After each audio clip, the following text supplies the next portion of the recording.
Hey Rick, what's going on? Jason here. Hey, I thought I'd send a video, real-time video, so you can see exactly what I have going on here. So this actually started as a sled for a table saw.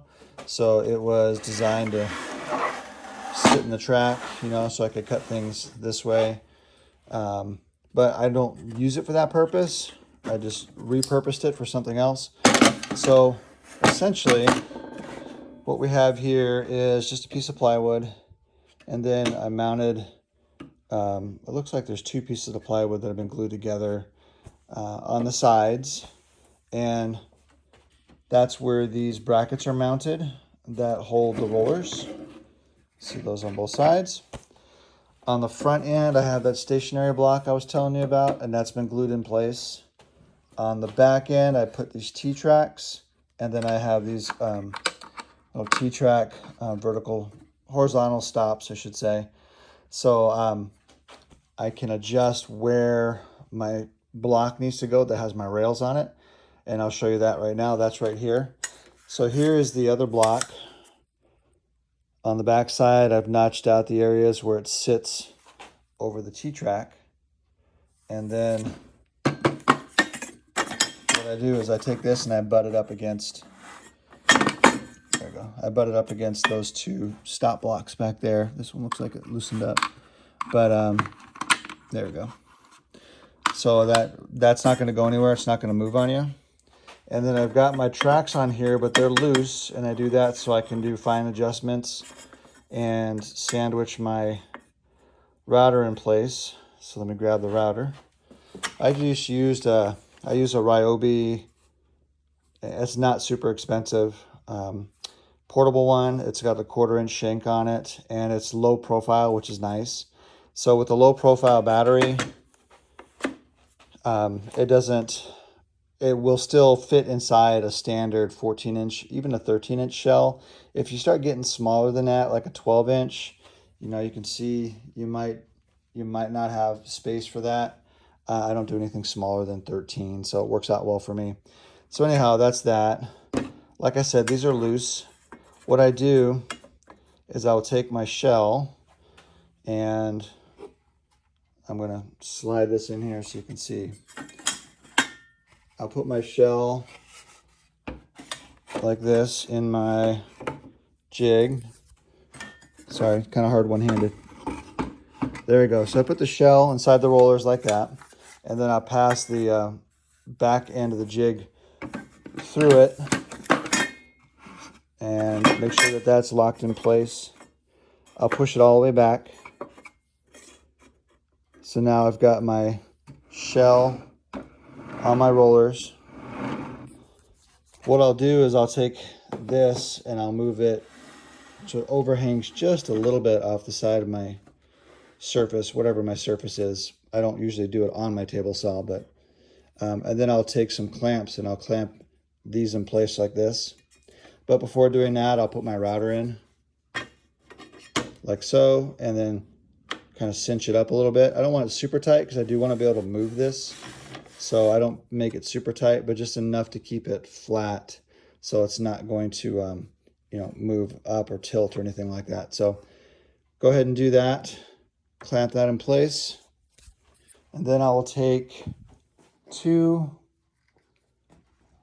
little spring clamps and I'll mount one here on the side of the rail to keep it from moving toward me. And then I'll put one on the back side, usually on the opposite side, to keep it from moving that direction. So once this is clamped down with some C-clamps, this won't go anywhere. Again, those will be clamped down, so this will be stationary. So what I do then is typically I start with this as far forward as I can get it. That way it's past the shell, it clears the shell, and then clamp that in place like so. Make sure that everything is secure, turn on my router, and then I'll just start rolling my shell through. And as I roll, I kind of pull it forward gently, just really carefully.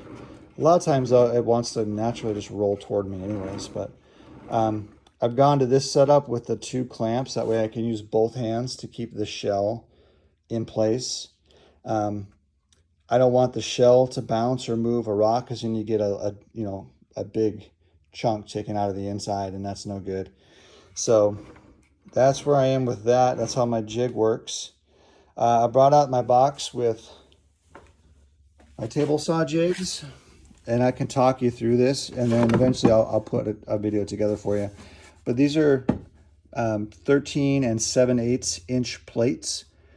So I cut them at 13 and 7/8 because that's what the outside diameter of a 14-inch shell actually is. So that's 13 and 7/8.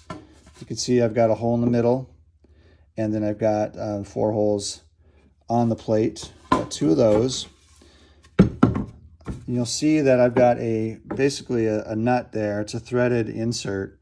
And the reason why I do that is because once you sandwich your shell between these 2 plates and you run your bolts through these holes that you see, the 1, 2, 3, 4, you can take that contraption, that whole piece, and you can put it on a threaded rod, which is what I have here. And then this threaded rod will sit inside these little, I call them stilts.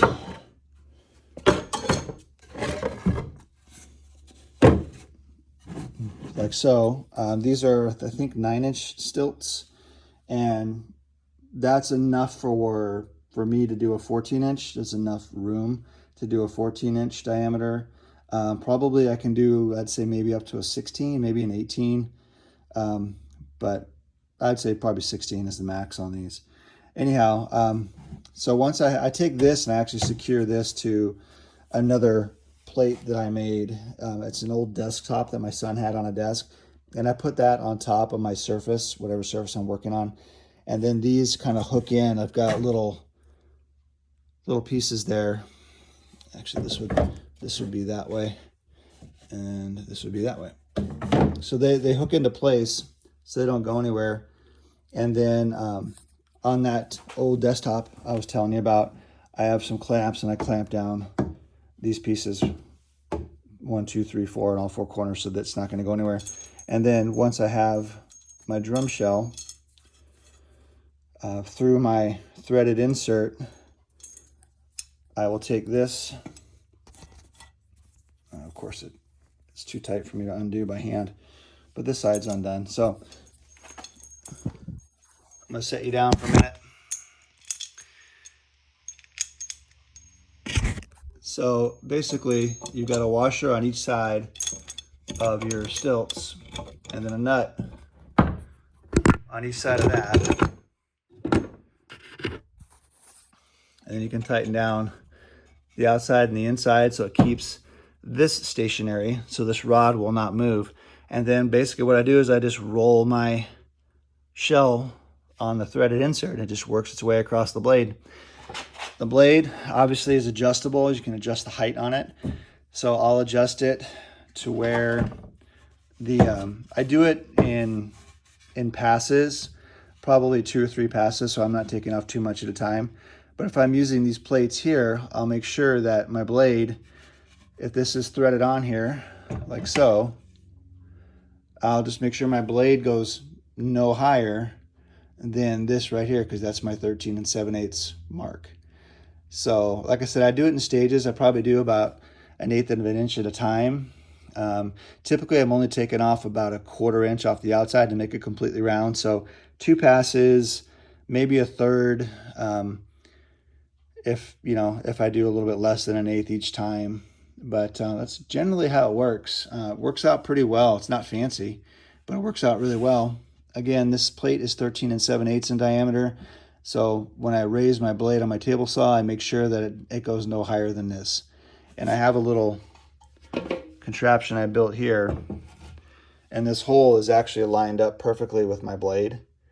So I can look through there kind of like a viewfinder and see exactly how high my blade is, and I make sure I don't go any higher than that. Another issue is if you do go higher than that, you're going to cut into your plate and you no longer have 13 and 7/8. So then that plate is toast. You can't use it for a 14-inch shell. So that's kind of the way it works in a nutshell. I don't have any that I need around right now. Let me look around this is my mess of a shop here. There's my old pickup truck. Things are always a mess in this place, but got a project I'm working on here, cutting down these shells, and I just rewrapped this one for a client. So I don't see any that need to be rounded, but the next time I put one together, I will send a video of the rounding process. Here are a couple that I recently rounded.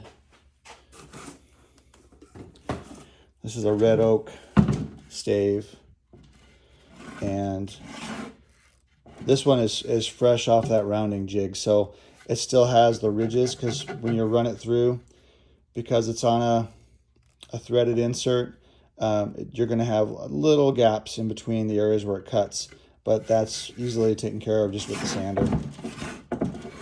So all those, the two on the bottom there and this one here, still need to be sanded, but they're all ready to go for a 14-inch snare. So anyhow, that's the jig set up for that, and this is the jig set up for rounding.